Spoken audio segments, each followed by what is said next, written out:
Retomando nossa aula, nessa segunda parte da nossa aula não presencial, vamos começar de fato a revisão daqueles pontos que a gente viu na primeira parte. Não dá para ver tudo ainda nessa aula, porque realmente merece a gente olhar com um pouquinho mais de atenção. Nós vamos fazer diversas aulas sobre isso, não todas na sequência, porque também temos, claro, literatura para trabalhar. Mas na medida do possível, nós vamos revisando cada um desses pontos até lá no final do ano nós chegarmos no final deles. E aí fica aquela tarefa para você vê antecipadamente, aí quando você assistir a aula, você já revisou aqueles pontos, vai ficar mais fácil você confrontar as informações que você já tem com o que eu trouxer para você e você poder tirar melhor as suas dúvidas e progredir nos seus estudos. Bom estudo para você, boa aula, vamos começar porque... E hoje nós vamos falar um pouquinho de conceito de língua, linguagem, fala, linguagem verbal, não verbal, elementos da comunicação e funções da linguagem. Aqui você já tem, você tem aqui exemplos de linguagens não verbais. Aqui aquela expressão idiomática, tirar água do joelho. Olha aqui, representado pela torneira no joelho. Pegou a expressão idiomática do verbal e passou para o não verbal. Aqui seria ter uma luz, né, uma ideia, o significado de ter uma ideia. Aqui, silêncio, e aqui aquela expressão também que vocês conhecem, que é engolir sapos. Então, aqui nós temos questões que já caíram. Depois vocês vão ter acesso a essas questões, já caíram no Enem. Aqui explorando o conceito de língua, de linguagem. Lembrando que língua é um conjunto de signos, um conjunto de símbolos, e esses símbolos, esses signos são representados por palavras.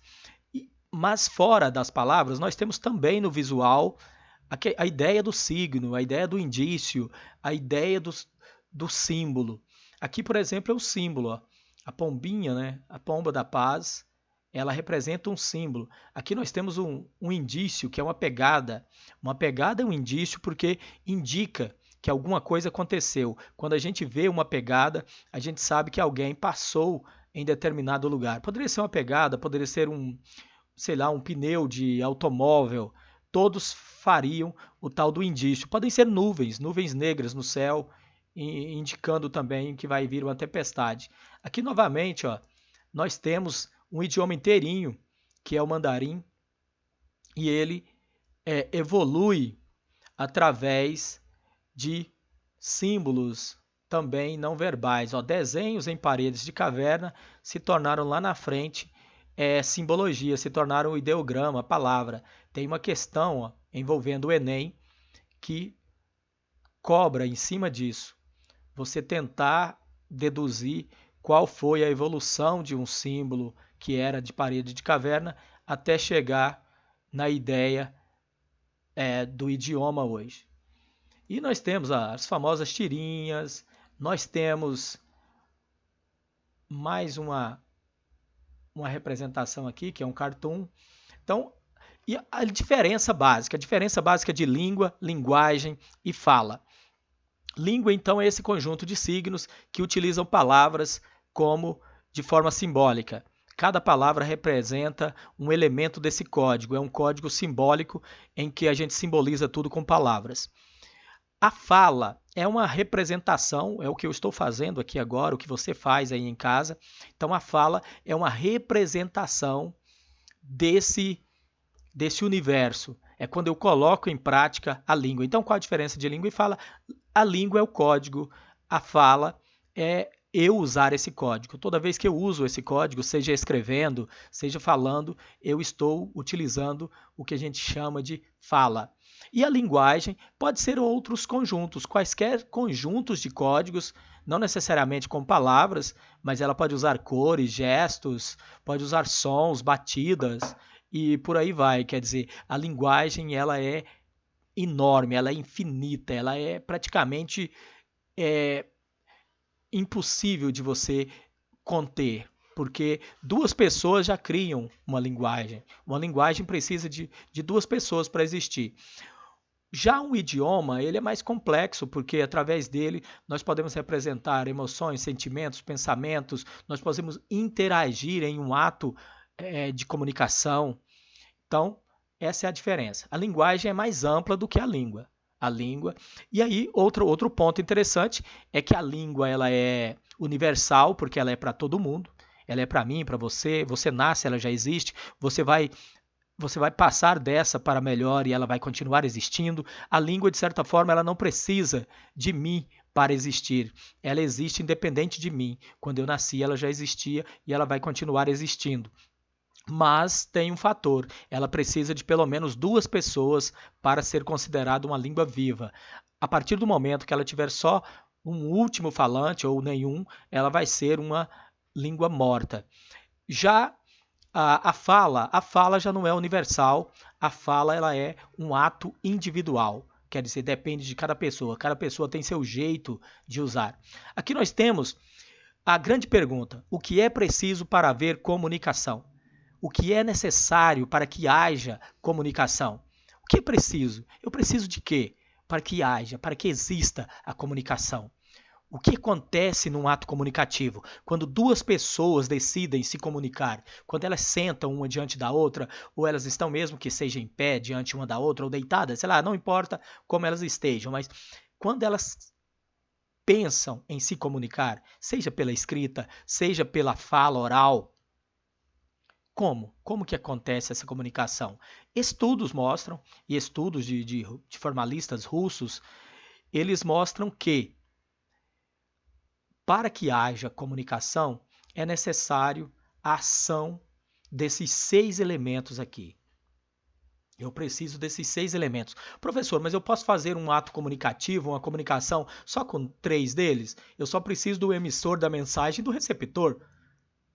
Mas aí, se não houver um código para você criar essa mensagem, e se não houver um canal para você fazer com que essa mensagem chegue até seu receptor, e se não houver um contexto, um lugar, se eu não levar em conta a idade das pessoas, o papel social delas, se eu não levar em conta,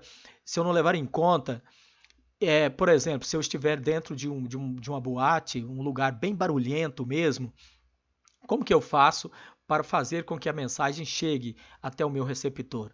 Então eu preciso, se um desses elementos falhar, automaticamente não há comunicação. Só há comunicação se houver ação juntamente combinada desses 6 elementos. Qual deles? Primeiro, o emissor, que ele pode ser chamado às vezes, de locutor. Depende muito do livro em que você vai estudar. Professor, mas em qual livro a gente estuda esse material que o senhor está revisando?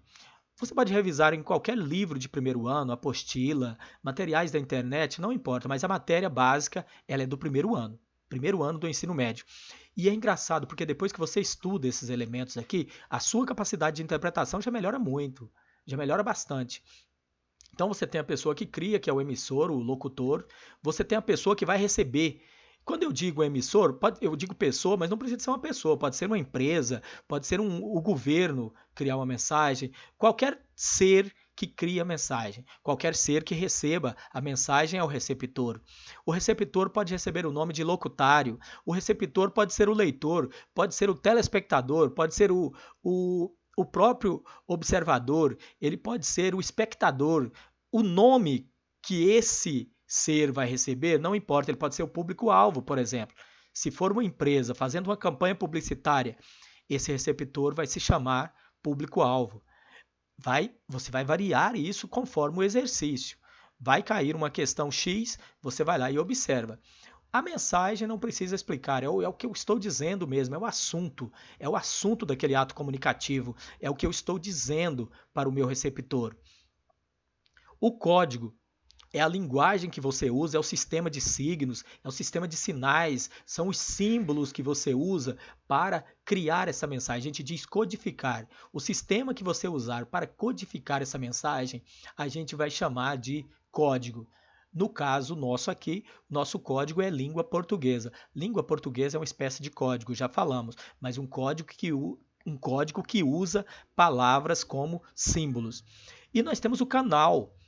Para que essa mensagem codificada chegue até o meu receptor, eu preciso de um bom canal. E o canal pode ser a voz. Aqui nesse caso, ó, o canal está sendo a voz. O canal pode ser o vídeo que você está assistindo. Então, o canal é um mecanismo, o meio de transporte que eu uso para que a mensagem chegue até o meu receptor. E o contexto. O contexto, gente, ele é tão importante, que eu chego a dizer que a maioria das pessoas que tem problema de interpretação é porque elas não levam em conta o contexto. Elas desconsideram o contexto do ato comunicativo. E às vezes você vai ler um texto e esquece de olhar que aquele texto tem um contexto. Por exemplo, o contexto pode ser a idade das pessoas.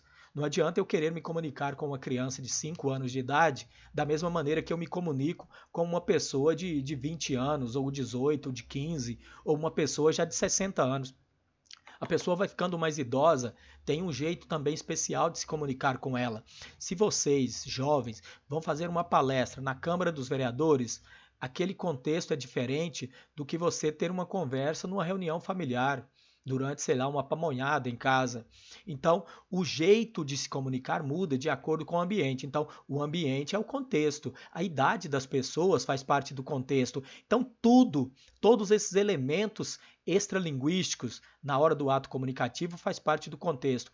Essa pessoa estava se levantando, ela estava indo dormir, ela estava feliz naquele dia, ela estava triste, ela é uma pessoa que tem a voz mais rouca, a voz dela é mais fina, ela tem a voz mais grave, mais aguda. Como que era essa pessoa? Essa pessoa falava a língua portuguesa ou ela é inglesa e aprendeu o português e veio tentar se comunicar?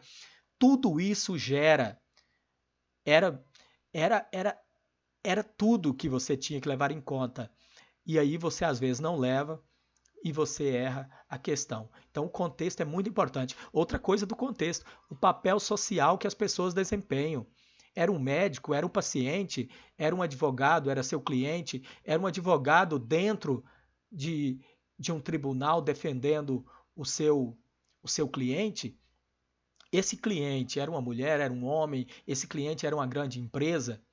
O político está falando, mas esse político é de direita, ele é de esquerda, é um político do centro, é um político que defende comunismo, que defende capitalismo, é um político que já foi envolvido em corrupção, é um político com um papel simples, é um político que está defendendo o interesse do povo, é interesse pessoal, é interesse da sociedade.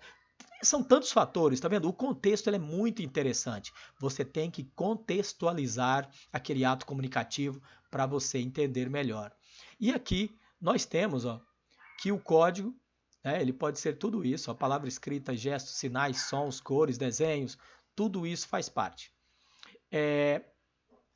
Aqui mais um resuminho, não precisa, já falamos. E aqui nós temos as funções da linguagem, que é a segunda parte da nossa aula. Funções da linguagem, gente, nós temos várias. E elas são de acordo também com os elementos da comunicação. Por exemplo, se tem uma função da linguagem para o emissor, vai ter uma para o receptor, tem uma para o referente, que é o contexto, tem uma para o canal, tem uma para a mensagem, tem uma para o código. Para cada elemento da comunicação, nós temos uma função da linguagem. Por exemplo, Cláudio, mas como reconhecer essas funções e por que elas existem? Qual a importância dessas funções? Elas são importantes também para a gente situar. Assim como os elementos da comunicação é importante, a gente saber quem está falando, a gente saber o lugar, a gente saber a idade, que tipo de código ele está usando, que tipo de canal ele está usando para transmitir essa mensagem. É importante isso para a interpretação? Muito, mas é importante também a gente saber que destaque está sendo dado. A função da linguagem é gerada de acordo com o destaque. Em qualquer ato comunicativo, você destaca um ou mais desses elementos. Ah, Cláudio, pode destacar mais de um? Pode destacar vários. Dependendo do ato comunicativo, a gente destaca até os 6 de uma vez, não tem problema. Mas em cada ato comunicativo vai haver uma predominância. Então, nós temos às vezes todos destacados, mas nós temos só um predominante. Sempre vai ter um predominante. Por exemplo, se a função da linguagem está destacando o emissor, isso também tem a ver com a intenção da pessoa na hora que ele está falando, a intenção da pessoa dentro daquele ato comunicativo. Então, se o emissor está falando dele mesmo, de emoções, de sentimentos dele mesmo, nós temos função emotiva, também às vezes chamada nos livros de expressiva. Qualquer texto nesse sentido. Se eu chego e digo para você, gente, hoje eu estou muito triste, me aconteceu algo terrível, enquanto eu estava vindo para cá gravar essa aula, aconteceu isso e aquilo. Quando eu digo assim, eu estou destacando o próprio emissor, eu estou destacando a mim mesmo. E aí nós geramos a função emotiva. A função conativa, ou também chamada de apelativa, eu até gosto de chamar mais de apelativa, porque eu lembro de apelo, essas coisas. Mas nos livros, às vezes, vem com o nome de conativa. Então, conativa ou apelativa. Pode chamar de apelativa, como eu, pode.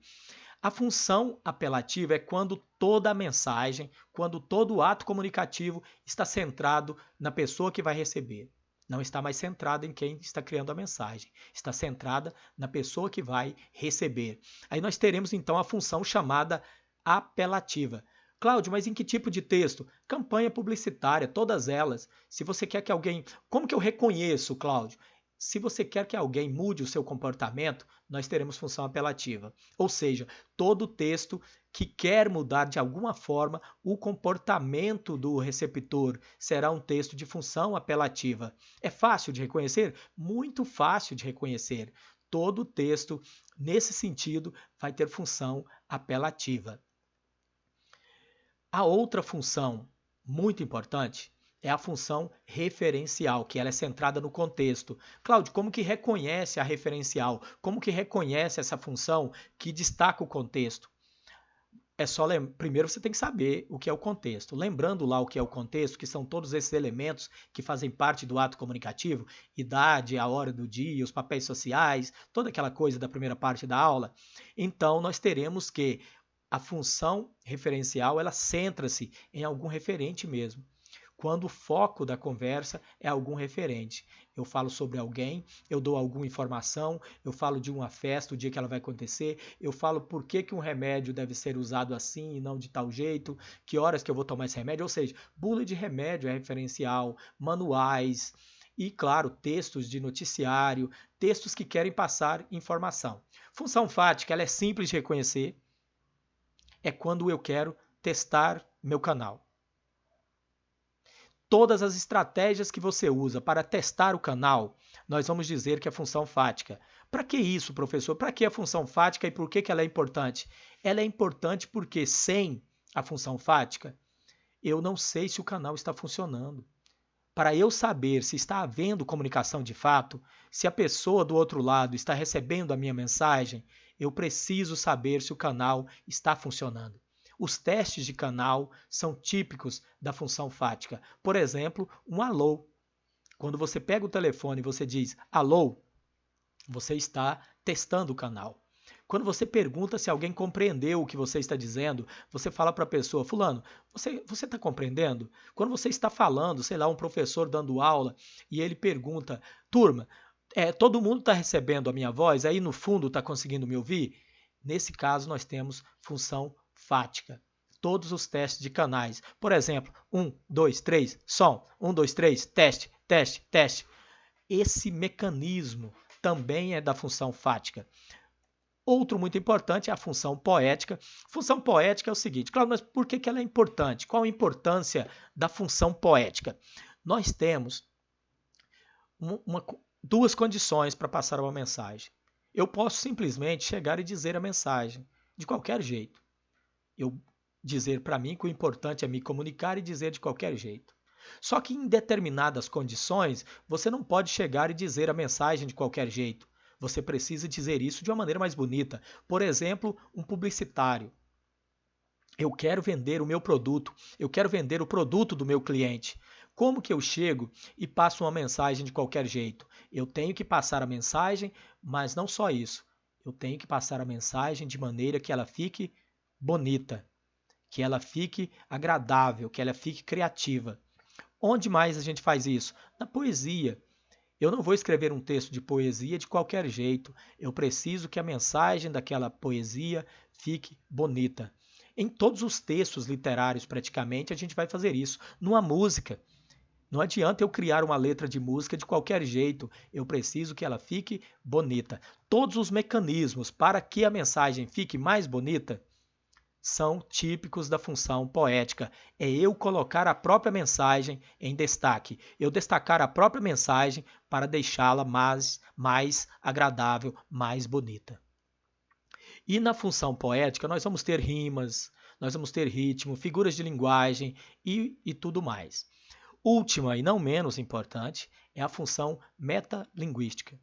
Na função metalinguística, nós temos o próprio código em destaque. Ela é uma função centrada no próprio código. E aí, nesse caso, nós vamos ter então uma linguagem que, de certa forma, ela volta sobre si mesma. Ela vai se autoexplicar, ela vai falar de si mesma. Um código que, de certa forma, vai explicar a si mesmo. Como que seria isso na prática? Se eu tenho uma poesia, lembrem-se que a poesia é uma linguagem dentro da linguagem. A poesia é um tipo de código que utiliza o próprio idioma para se construir. E essa poesia, quando ela explica a si mesmo, já que ela é um tipo de código especial, então eu tenho, sei lá, um texto poético. Tinha um assim, ó, era do Cassiano Ricardo, dizia: a poesia é uma ilha cercada de palavras por todos os lados. A poesia é uma ilha cercada de palavras por todos os lados. Ou seja, ele usou a poesia para explicar o que é poesia para ele. Nesse caso, nós vamos ter função poética. Toda vez que isso acontece, nós temos função poética. Poderia ser um filme. Sei lá, você está assistindo a um filme e naquele filme fala da história de vida de algum cineasta, fala da própria história do cinema. Olha, um filme é uma linguagem. E essa linguagem falando, a linguagem cinematográfica, explicando a própria linguagem cinematográfica, um código explicando a ele mesmo. Você pode ter uma peça de teatro que fala da própria arte do teatro. Você pode ter uma música que fala da própria arte da música, da própria arte musical. Você pode ter uma pintura que o que está representado naquela tela questiona as próprias técnicas da pintura.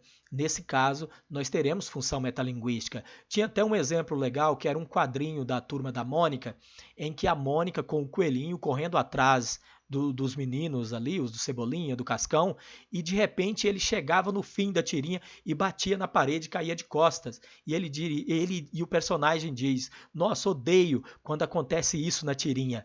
O personagem que teve consciência de que estava dentro de uma ficção. Um elemento da linguagem que teve consciência de si mesmo. Isso também é metalinguística. Então, tudo isso é muito importante. Funções da linguagem é mais ou menos isso. Não fique só nisso, aprofunde, estude mais um pouquinho, anote e aí você manda para mim as dúvidas. Vou passar um pequeno exercício de revisão sobre isso e nas próximas aulas a gente vê mais alguns desses tópicos. Até a próxima aula e bons estudos para vocês!